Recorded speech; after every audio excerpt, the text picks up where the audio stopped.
श्रियकान्ताय कल्याणनिधये निधयेऽर्तिनाम् श्रीवेङ्कटनिवासाय श्रीनिवासाय मङ्गलम् लक्ष्मी सविभ्रमालोकसुभ्रूविभ्रमचक्षुषे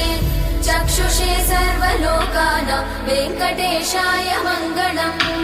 श्रीवेङ्कटाद्रिशृङ्गाग्रमङ्गलाभरणाग्रये मङ्गलानां निवासाय श्रीनिवासाय मङ्गलम् सर्वावयव सौन्दर्य सम्पदा सर्वचेतसां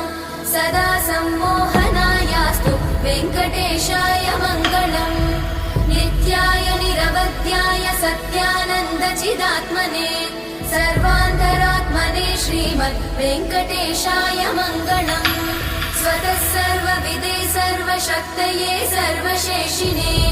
सुलभाय सुशीलाय वेङ्कटेशाय मङ्गलम्।